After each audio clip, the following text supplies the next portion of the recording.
Hi friends, welcome back to Shruti Vennela channel. ఇప్పుడు నేను చెప్పబోయే కథ తను. రాసిన వారు ఉమాబాల చుండూరు. నాకెందుకో తను నచ్చదు. చూస్తే ఒళ్ళి మండిపోతుంది, కానీ తప్పదు, భరించాలి. నచ్చిన తనం కనపడకూడదు. ఎందుకంటే తను ఎవరో కాదు, వదిన, స్వయాన మా అన్నయ్య భార్య. పెళ్ళయి వచ్చినప్పటి నుండి మహాతల్లి అందరి మన్ననలు పొందేసింది. మేము నలుగురు, 2 అన్నయ్యలు, నేను, చెల్లి. పెద్దన్నయ్యకి మాత్రమే పెళ్ళయింది. చిన్న అన్నయ్య జాబ్ కోసం ట్రై చేస్తున్నాడు. తర్వాత నేను బీఎస్సీ ఫైనల్ ఇయర్ చదువుతున్నాను. చెల్లెలు 9వ క్లాస్ చదువుతుంది. నాన్నగారు లెక్చరర్గా పనిచేస్తూ రిటైర్ అయ్యారు. అమ్మ హౌస్ వైఫ్. వదిన కూడా జాబ్ చేస్తుంది టీసీఎస్లో. అన్నయ్య కూడా సాఫ్ట్వేర్ ఇంజనీరింగ్ మైక్రోసాఫ్ట్లో చేస్తాడు. ఈ సంబంధం కూడా ఎవరో తెలిసిన వాళ్ళ ద్వారా వచ్చింది. వదినికి ఒక తమ్ముడు. కుటుంబం బాగుంది. అన్నీ అందరికీ నచ్చి మొత్తానికి పెళ్ళైపోయింది. వదిన చాలా బాగుంటుంది. అదేంటో తన తమ్ముడు ఇంకా అందగాడు. నిజానికి నాకు ఆ మాట చెప్పటం కూడా ఇష్టం లేదు. అయినా తల్లి తండ్రి అందంగా ఉంటే పిల్లలు అందంగా ఉంటారు. అదేమన్నా గొప్ప ఏంటి? వచ్చినప్పటి నుండి ఇల్లు స్వాధీనం చేసుకుంది. పొద్దున్నే లేవటం, అమ్మకి అన్ని పనుల్లో సహాయపడటం, అందరికీ అన్ని టైంకి రెడీ చేయటం. అసలు తను ఏమైనా పనైనా చకచకా చేస్తుంది. చక్కగా తయారవుతుంది కూడా. డిగ్నిఫైడ్గా ఉండే అన్ని మోడర్న్ డ్రెస్లు వేస్తుంది. చీరలు కడుతుంది. వంట అయితే బ్రహ్మాండంగా చేస్తుంది. అమ్మ ట్రెడిషనల్ వంటలు చేస్తే ఈవిడ అన్ని రకరకాల బిర్యానీలు, ఫ్రైడ్ రైస్లు, మసాలా కూరలు, చపాతీలు అదరగొడుతుంది. ఇక చిన్నన్నయ్య చెల్లెలు అయితే ఆవిడకి ఫ్యాన్స్ అయిపోయారు. అమ్మ నాన్నగారు ప్రతిదానికి అమ్మ శుచి, అమ్మ చూసి అని పిలవటమే, ఆవిడ సలహాలు తీసుకోవటమే. ఆవిడ పేరు సుచరిత లేండి. అసలు ఉద్యోగానికి వెళ్ళి వచ్చే ఇంట్లో పనులు చేస్తుంటే అందరికీ హెల్ప్ చేస్తూ అంత ఓపిక ఎలా ఉంటుందో అర్థం కాదు నాకు. నా పనులు నేనే చేసుకొని కాలేజీకి వెళ్ళొచ్చేసరికే నా పని అయిపోతుంది. ఈవిడ వచ్చాక నా ప్రాముఖ్యత తగ్గిపోయింది ఈ ఇంట్లో. నేను పొద్దున్నే వంటింట్లోకి వెళ్ళబోతుంటే వదిన మాట వినపడుతుంది. పోనీలేండి అత్తయ్య, పడుకోనివ్వండి, సునీతని ఇప్పుడే కదా ఎంజాయ్ చేసేది, మనిద్దరం చేస్తున్నాం కదా అంటూ నన్ను సపోర్ట్ చేస్తున్నట్టుగా అమ్మని బుట్టలో వేసుకుంటుంది. అంత నటన. నెమ్మదిగా తన స్థానాన్ని బోలేపీతం చేసుకుంటుందేమో అనిపిస్తుంది నాకు. మెల్లమెల్లగా ఇల్లు పెత్తనం అంతా హస్తగతం చేసుకున్నా ఆశ్చర్యపోనవసరం లేదు. నేను అసలు తను మాట్లాడిన ఆము అంటూనే కానీ మా చెల్లిలా ఓ వెనకబడి తిరిగిన అదేంటో అమ్మ కూడా టీవీ సీరియల్లో అత్తగారిలా సూటిపోటి మాటలు అస్సలు మాట్లాడదు. కోడలతో ఈవిడో అంజలీదేవి. నేను నెమ్మదిగా అమ్మకేమైనా ఆవిడ మీద చెప్పబోయినా, అమ్మ చాలే ఊరుకో, వదిన్ని ఏదైనా అనుకుంటే కళ్ళు పోతాయి అంటుంది. ఎంత మంచి పిల్లో, అదృష్టం బాగుండి మన ఇంటి కోడలయ్యింది అని చెబుతుంటుంది. ఏదో ఆ రోజు నాకు ఒక అవకాశం రాదా, ఈవిడ నిజ స్వరూపం అని అందరికీ చెప్పి బయట పెట్టకపోతానా అని ఎదురు చూస్తున్నాను. నేను ఒకరోజు నా రూమ్లో ఫోన్ చూసుకుంటుంటే ఆవిడ తన రూమ్ బాల్కనీలో నిలబడి మాట్లాడుతుంది ఎవరితోనూ. రాత్రి 8 అయ్యింది ఉంటుంది. నేను కొంచెం కిటికీ దగ్గరకు వచ్చి చెవులు నిక్కబొడుచుకొని విందామని ప్రయత్నించాను. అమ్మ అంటుంది మాటల్లో. వాళ్ళ అమ్మతో మాట్లాడుతుంది అనుకుంటే ఇంకాస్త దగ్గరగా వెళ్తే వినిపిస్తుంది స్పష్టంగా. అమ్మ ఎన్నిసార్లు చెప్పాలి, నాకు టైం ఉండటం లేదమ్మా, నేను రాలేను. నేను ఇప్పుడే నీ అకౌంట్కి 50,000 ట్రాన్స్ఫర్ చేస్తున్నా. మనం చూసాం కదా కిందటి వారం జీఆర్టీలో హ్యాంగింగ్స్ కొనేయి 40,000లో వస్తాయి.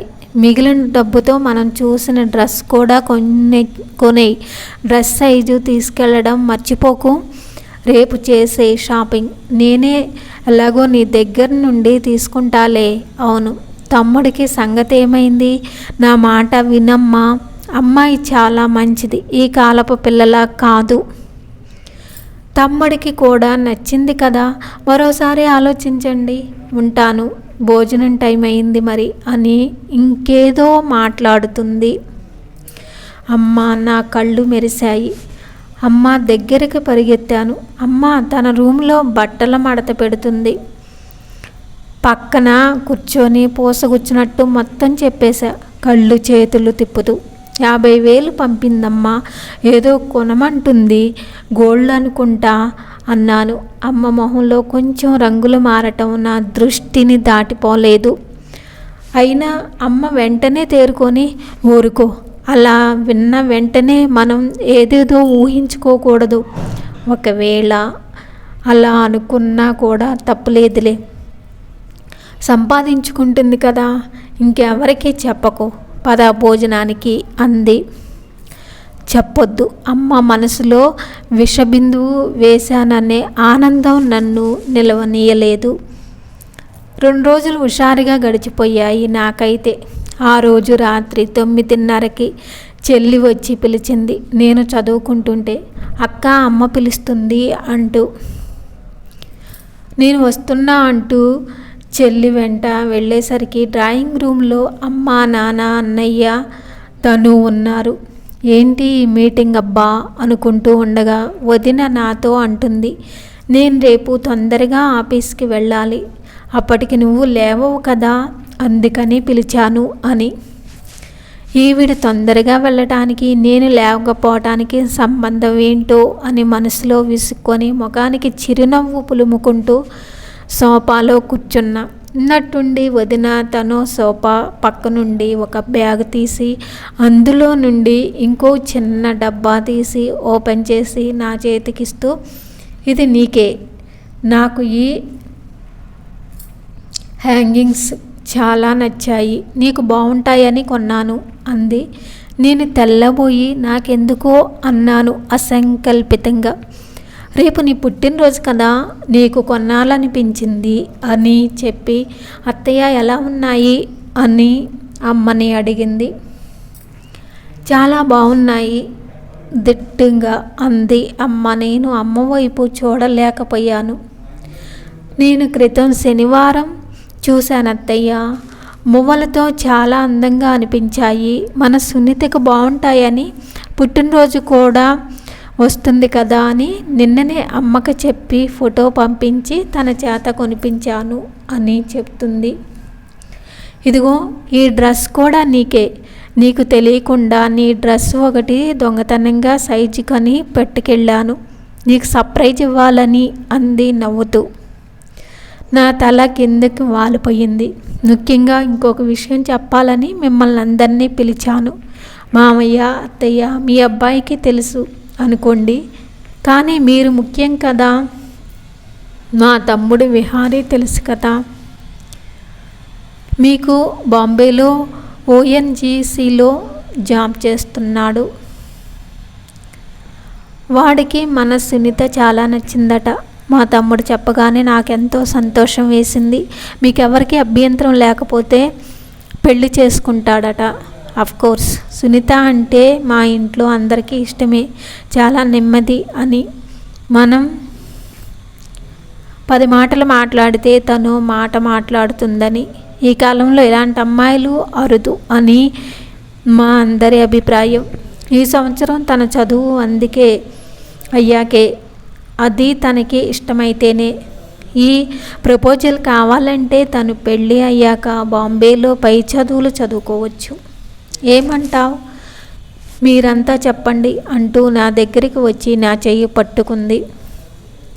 నేను అప్రయత్నంగా లేచి నిలబడ్డాను. నా కళ్ళల్లోకి చూస్తూ, నీకు ఇష్టమైతే నే సుమా, కావాల్సినంత టైం తీసుకొని ఆలోచించుకో అంది స్నేహంగా నా చెయ్యి నొక్కుతూ. నేను గబాలన తనని కౌగిలించుకున్నాను. తను నాకేదో ఖరీదైన గిఫ్ట్ ఇచ్చినందుకు కాదు, తన అందమైన తమ్ముడిని నాకు ఆఫర్ చేస్తున్నందుకు కాదు, నా మీద తన నిజాయితీతో కూడిన ప్రేమకు, అభిమానానికి స్థానువైన మనస్ఫూర్తిగా నాలో కలిగిన పశ్చాత్తాపం కరిగి కన్నీరై నా మనసులో తన పట్ల పెంచుకున్న కుళ్ళిని, కల్మషాన్ని, అసూయని కడిగేసింది. ఈ కథ మీకు నచ్చితే లైక్ చేయండి, కామెంట్ చేయండి.